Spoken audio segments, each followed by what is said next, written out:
भगवान बुद्ध आणि त्यांचा धम्म आणि त्यांचा संघ.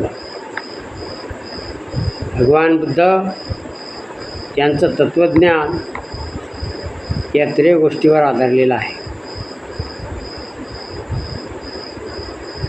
त्या अगोदर आपण समर्पण घेऊया आणि मग व्हिडिओला सुरुवात करूया. सुखो बुद्धान्मुपादो सुखा सधम्म देशना सुखा संघस्स सामगे समागान तपो सुखो. सुखात बुद्धाचा जन्म, सुखकर सद्धम्म उपदेश, सुखकर संघ एकता, सुखात समूह तपस्या. धम्मपद बुद्धोग 14:194. समर्पण संपलेलं आहे आणि आजच्या व्हिडिओला आपण सुरुवात करूया.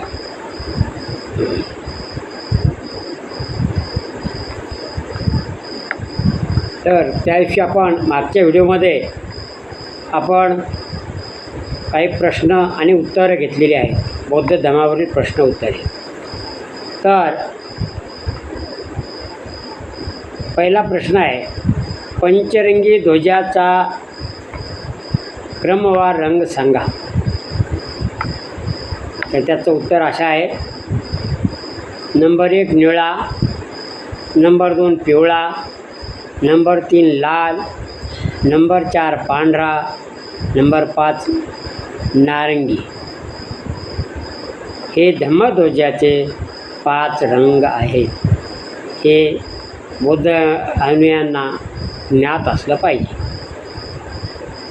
प्रश्न दुसरा, उपोषंथाचे 4 दिवस कोणते? उपोषंथाचे 4 दिवस कोणते? नंबर 1 शुद्धाष्टमी, नंबर 2 वध्याष्टमी, नंबर 3 पौर्णिमा, नंबर 4 वद्य. चतुर्दशी हे प्रत्येक महिन्यातील 4 दिवस उपोषंथाचे आहेत. उपोषंथाचे दिवशी दुपारनंतर भोजन करू नये. अष्टशिलांचे पालन करावे आणि धम्मचिंतनासाठी विशेष वेळ द्यावा. याला म्हणतात उपोषंथ.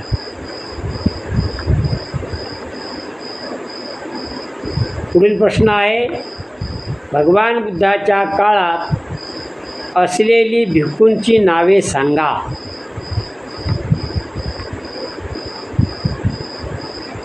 नंबर 1 आनंद भिक्षू, सारिपुत्त भिक्षू, मोग्गलान भिक्षू, उपाली भिक्षू, अंगुलीमाल भिक्षू, महाकाश्यप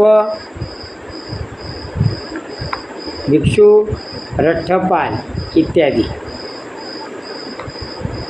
पुढे, सम्राट अशोकाने दगडावर कोरून ठेवलेले शिलालेख कोणत्या भाषेत आहे? सम्राट अशोकाने दगडावर कोरून ठेवलेले शिलालेख कोणत्या भाषेत आहेत? त्याचं उत्तर आहे, सम्राट अशोकाने दगडावर कोरून ठेवलेले शिलालेख पाली भाषेत आहेत. कोणत्या भाषेत आहेत? पाली भाषेमध्ये. पुढील प्रश्न, मिलिंद राजाला बौद्ध धम्माची दीक्षा कुणी दिली? मिलिंद राजाला बौद्ध धम्माची दीक्षा कुणी दिली? भिक्खू नागसेनाने मिलिंद राजाला बौद्ध धम्माची दीक्षा दिली. कारण या दोघांमध्ये नागसेन भिक्षू आणि मिलिंद राजा या दोघांमध्ये बुद्धिवाद झाला आणि या वादविवादामध्ये मिलिंद राजा हरला आणि नागसेन बनते जिंकले. म्हणून मिलिंद राजाने नागसेन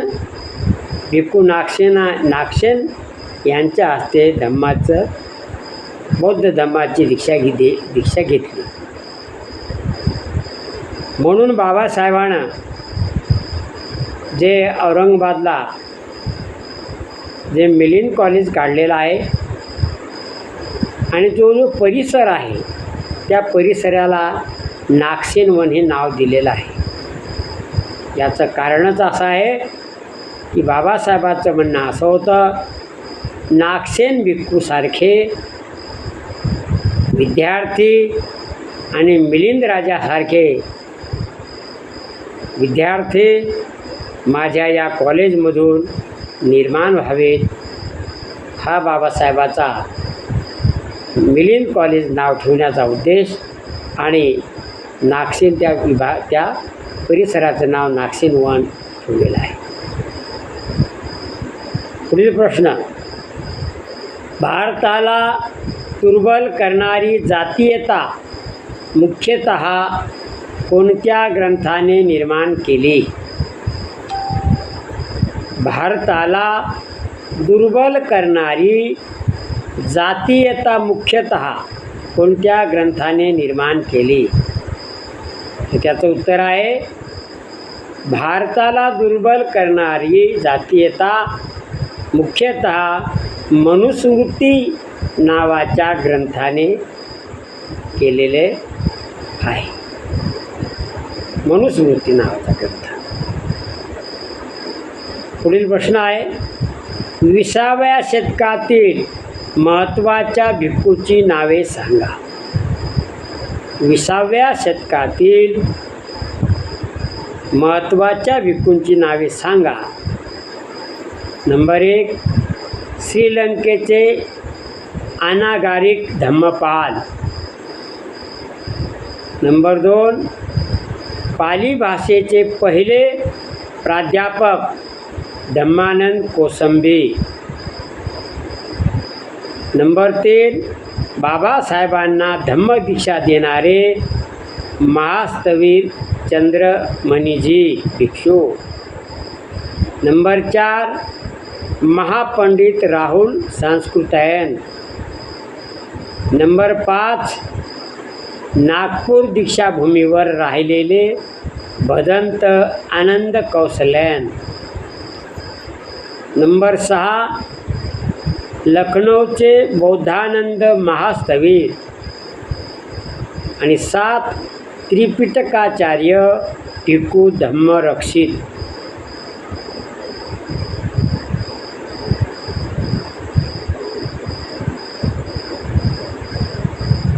आणि 8वे भिक्षू आहेत नालंदा विद्यापीठाचे भिक्खू जगदीश कश्यप. हे 20व्या शतकातील होऊन गेलेले भिक्षू. प्रश्न पुढचा समोर गेला प्रश्न आहे, दुःखामुळे तृष्णा निर्माण होते की तृष्णेमुळे दुःख? दुःखामुळे तृष्णा निर्माण होते की तृष्णेमुळे दुःख? तर त्याचं उत्तर आहे, तृष्णेमुळे दुःख निर्माण होते.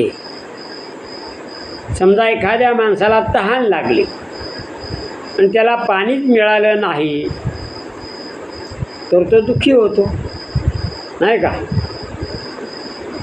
म्हणजे तृष्णेमुळेच दुःख निर्माण होते. ज्या माणसाला पैशाची तहान लागली, त्याला पैसा नाही भेटला की तो दुःखी होतो.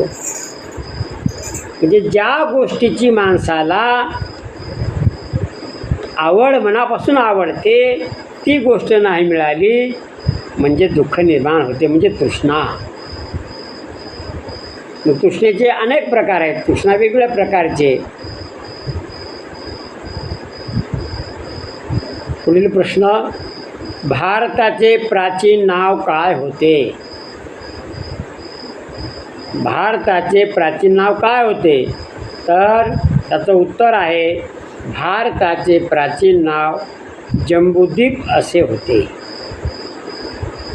त्या काळामध्ये भारताला जम्बूद्वीप या नावाने संबोधत होते. जम्बूद्वीपाचा अर्थ मोठे बेट, समुद्रातील मोठे बेट. जम्बू म्हणजे मोठे, द्वीप म्हणजे प्रकाश देणारा दिवा.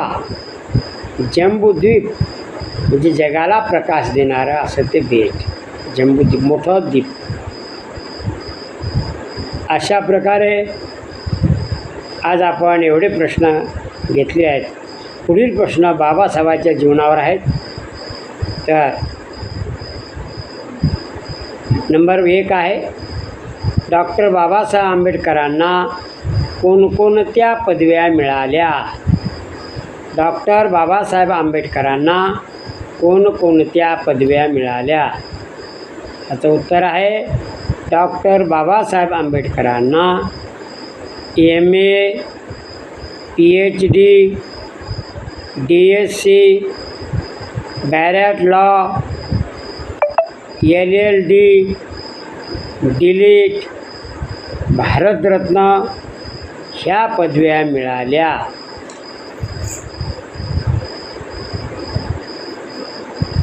पुढील प्रश्न आहे, डॉक्टर बाबासाहेबांनी सुरू केलेले वर्तमानपत्र सांगा.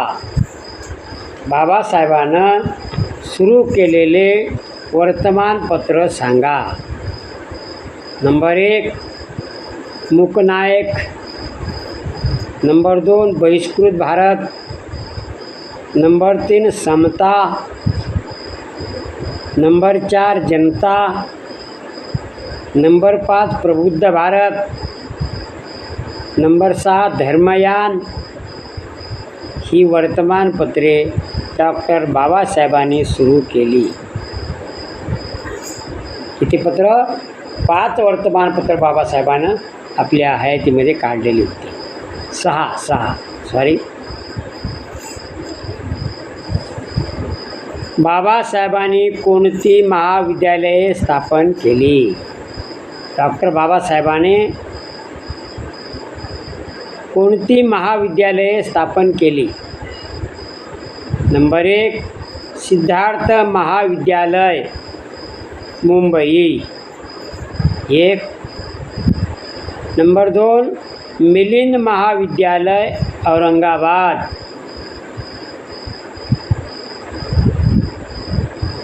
ही महाविद्यालये डॉक्टर बाबासाहेबांनी स्थापन केली. त्याच्यानंतर पुष्कळ झालेली आहेत, पण बाबासाहेबांनी जी केली ती. बाबासाहेब आंबेडकरांना शिक्षणासाठी कोणकोणत्या राजांनी मदत केली? डॉक्टर बाबासाहेब आंबेडकरांना शिक्षणासाठी कोणकोणत्या राजांनी मदत केली? नंबर 1 बडोद्याचे सयाजीराव गायकवाड, नंबर 2 कोल्हापूरचे शाहू महाराज. या राजांनी डॉक्टर बाबासाहेबांना शिक्षणासाठी मदत केली.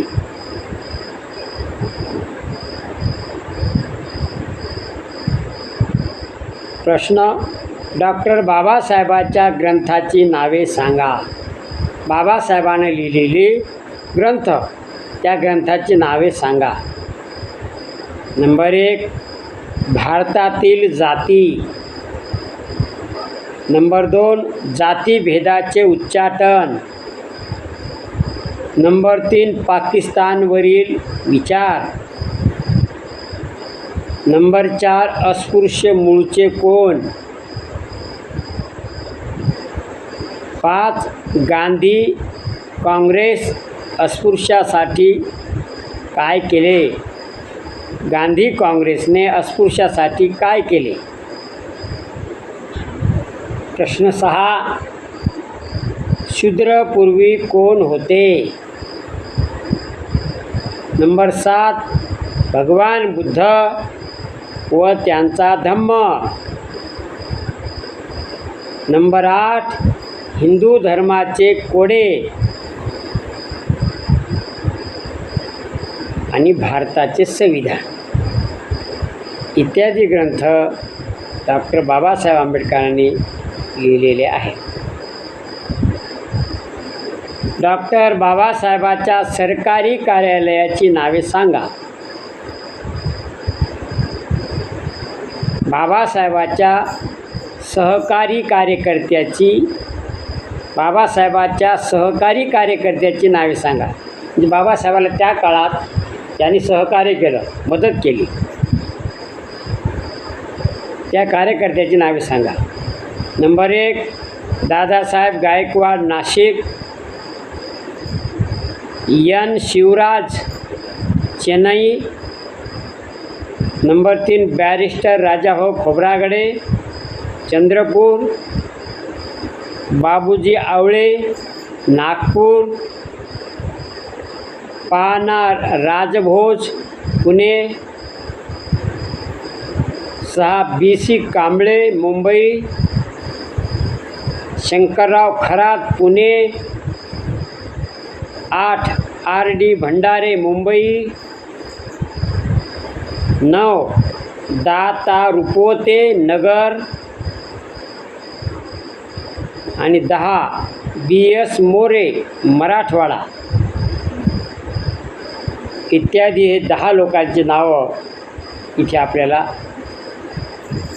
बाबासाहेबांच्या कार्यकर्त्याची नावं त्या काळची बाबासाहेबांच्या सोबतची. बाबासाहेबांचे मॅट्रिक पास झाले तेव्हा केळुस्कर गुरुजींनी त्यांना कोणते बक्षीस दिले? बाबासाहेब मॅट्रिक पास झाले तेव्हा केळुस्कर गुरुजींनी त्यांना कोणते बक्षीस दिले? त्याचं उत्तर आहे डॉक्टर बाबासाहेब आंबेडकर मॅट्रिकची परीक्षा पास झाले तेव्हा केळुस्कर गुरुजींनी त्यांना भगवान बुद्धाच्या चरित्राचे पुस्तक बक्षीस म्हणून दिले. पुढील प्रश्न आहे, बाबासाहेबांनी क्रांतीची पहिली तुतारी कोठे फुकली? त्याचं उत्तर आहे महाडच्या चवदार तळ्यावर बाबासाहेबांनी क्रांतीची पहिली तुतारी फुंकली. पहिली क्रांती पाण्यापासून, पाण्याची क्रांती केली बाबासाहेबांनी पहिली. पुढील प्रश्न, चवदार तळ्याचा सत्याग्रह कशासाठी होता? चवदार तळ्याचा सत्याग्रह कशासाठी होता?